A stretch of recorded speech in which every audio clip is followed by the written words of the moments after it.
Isang makasaysayang araw sa ating lahat.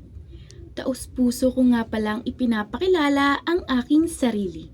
Ako nga pala si Binibining Diana Rose Toledo na kasalukuyang kumukuha ng batsilyer ng sekundarya ng edukasyon na nagpapakadalubhasa sa wikang Ingles.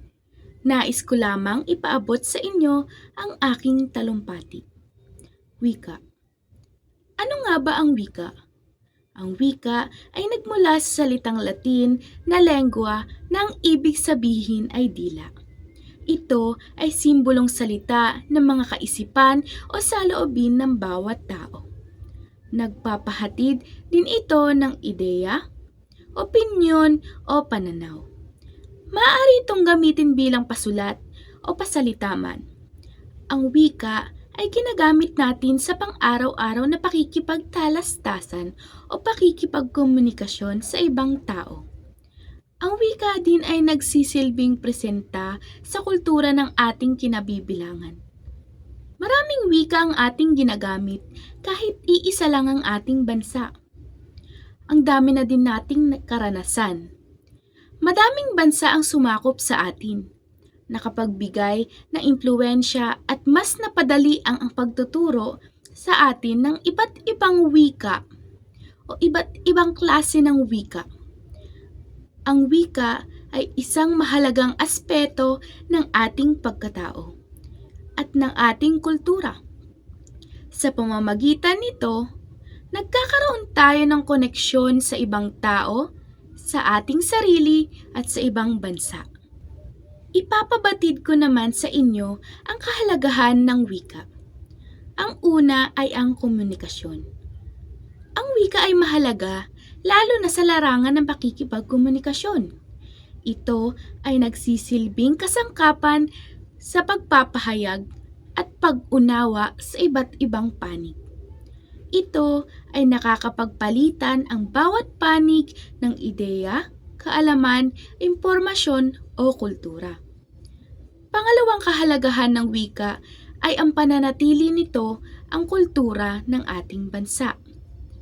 Sa pamamagitan ng wika ay naipapasa natin ang ating wika, kultura, tradisyon sa bawat henerasyon. Nagbibigay buhay at kulay sa kasaysayan ng ating bansa. Pangatlo ay ang pagkakaisa. Ang wika ay nagpapalaganap ng pagkakaisa sa isang lipunan. Sa pamamagitan ng pagkakaintindihan sa iisang wika, nabubuo ang pakikipagkapwa-tao at respeto ng bawat isa. At ang huli ay ang edukasyon. Ang wika ay pundasyon ng pag-aaral.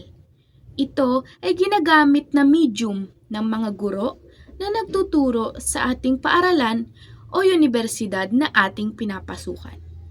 Sa pamamagitan nito ay nagkakaroon tayo ng koneksyon sa ating mga guro. Sila ay malayang nakakapagbahagi ng kanilang karanasan at mas nagiging malinaw sa atin ang tinatalakay ng ating mga guro. Dahil dito ay nagkakaroon tayo ng kaalaman na magagamit natin sa ating kinabukasan. Dapat nating pahalagahan ang ating wika. Bakit nga ba natin kailangan pahalagahan ang ating sariling wika? Dahil isa ito sa pinakapangunahing paraan ng komunikasyon para sa mamamayang Pilipino.